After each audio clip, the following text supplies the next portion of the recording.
Audiobook O Príncipe, de Nicolau Maquiavel. Estamos no capítulo 22. Os Secretários do Príncipe. Para um príncipe, não é de pouca importância saber escolher os seus ministros, os quais são bons ou não conforme a sabedoria de que ele usou na escolha. A primeira opinião que formamos de um príncipe e da sua inteligência estriba-se na qualidade dos homens que o circundam. Quando estes são capazes e fiéis, podemo-lo reputar sagaz porque soube conhecer-lhes as capacidades e mantê-los fiéis a si. Mas quando não o são, o fato mesmo de haver ele errado na escolha justifica plenamente que o tenhamos em má conta. Não havia ninguém que, conhecendo Antônio de Venafro como ministro de Pandolfo Petrucci, príncipe de Siena, não julgasse Pandolfo homem de valor, por ter aquele auxiliar. Existem, com efeito, três espécies de cérebro. O primeiro tem ideias próprias, o segundo não tem, mas sabe compreender as de outrem, e o terceiro não tem próprias nem sabe compreender as alheias. O primeiro é excelente, o segundo bom, o terceiro inútil. Se, portanto, Pandolfo não se achava no primeiro caso, era mister que estivesse no segundo, porque, quando um príncipe, embora não possua gênio inventivo, tem suficiente discernimento para ver entre as obras do seu ministro quais as más e quais as boas, exaltando estas e corrigindo aquelas. Leva o ministro a persuadir-se de que não pode enganá-lo, por conseguinte, a conservar-se-lhe fiel. Há um meio infalível para conhecermos o ministro. Se virmos que ele pensa mais em si do que em nós, e que em todas as ações anda em busca do seu próprio interesse, podemos estar certos de que ele é mau ministro e deveremos olhá-lo com desconfiança. Quem gere os negócios de um príncipe nunca deve pensar em si mesmo, mas nele, nem lembrar-lhe outras coisas que não sejam as pertencentes ao Estado. Por outra parte, o príncipe, para fortalecer o sentimento de lealdade ao seu servidor, deve honrá-lo, enriquecê-lo, dar-lhe honorários e cargos, torná-lo agradecido, a fim de que se convença de que não pode prescindir do príncipe, que tenha honrarias e riquezas suficientes para não desejar mais, e, pelos cargos que exerce, encare com receio quaisquer mudanças. Quando assim procedem, tanto o príncipe como o ministro podem confiar um no outro. Quando procedem de maneira diferente, as consequências serão prejudiciais para um e para o outro. Capítulo 23. Como evitar os aduladores. Não quero omitir num assunto importante o erro em que dificilmente deixam de incorrer os príncipes, se não são prudentíssimos e não sabem escolher bem os seus auxiliares. Refiro-me ao erro de darem ouvidos aos aduladores, que povoam todas as cortes. É que os homens são de tal modo acessíveis à lisonja e tão facilmente se deixam por ela enganar, que só com dificuldades se defendem essa praga, e quando procuram fazê-lo, correm o risco de cair no desprezo.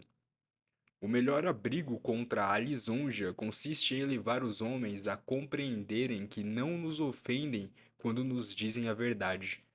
Sucede, todavia, que, se todos falam sem rebuços, nos faltam ao devido respeito.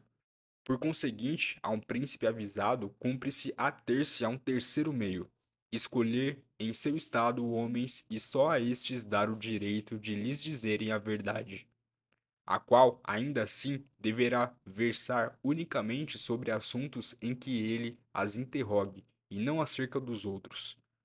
Por sua parte, porém, deve perguntar-lhe tudo e ouvir-lhes as opiniões, para depois decidir sozinho e segundo o seu modo de ver. No trato com estes conselheiros, incumbe-lhe mostrar que tanto mais os estimará quanto mais sinceros forem para com ele. Fora desses, porém, não queira ouvir ninguém. Tome as suas deliberações e execute-as com firmeza. Quem assim não procede, ou acaba deixando-se guiar pelos aduladores, ou muda toda a hora de procedimento, dada a variedade de opiniões que houve. Por fim, perde a menor parcela de autoridade.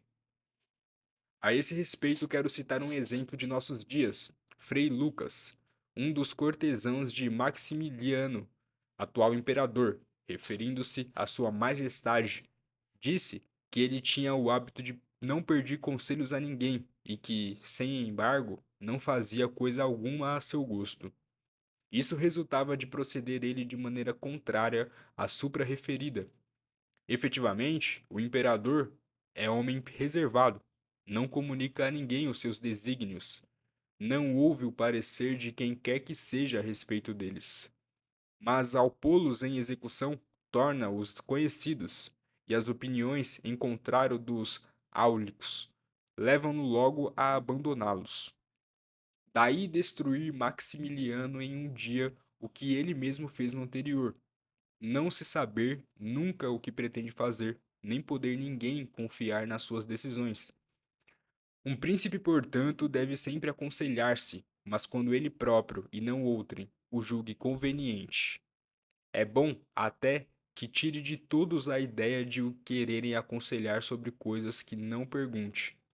Não deixe, porém, de interrogar com abundância, e depois ouvir pacientemente acerca do que perguntou, mostrando-se ofendido quando perceber que alguém, por medo, não foi sincero com ele. Quem supõe que os príncipes tidos por homens avisados não devem tal forma a si mesmos, mas às boas sugestões dos seus conselheiros, engana-se. Assim nulo diz esta regra geral que jamais falha: nenhum príncipe pouco prudente pode ser bem aconselhado, salvo entregando-se a um conselheiro só e de grande talento que o guie em tudo. Nesse caso, talvez ele venha a ser bem dirigido, mas em breve tempo perderá o estado, porque o seu guia não tardará em tirar-lhe. Se, porém, se aconselhar com vários indivíduos, um príncipe de pouco descortino estará sempre diante de alvitres contraditórios e não saberá por si mesmo harmonizá-los. Cada um dos conselheiros cuidará apenas da própria conveniência, sem que ele seja capaz de percebê-lo, por conseguinte, de corrigi-los. E conselheiros de outras espécies não é possível encontrar, porque os homens, quando não são compelidos a ser bons por alguma necessidade, sempre hão de ser maus. Daí se concluiu que os bons conselhos, venham de quem vierem, nascem forçosamente da sabedoria do príncipe, e não que a sabedoria do príncipe nasça dos bons conselhos.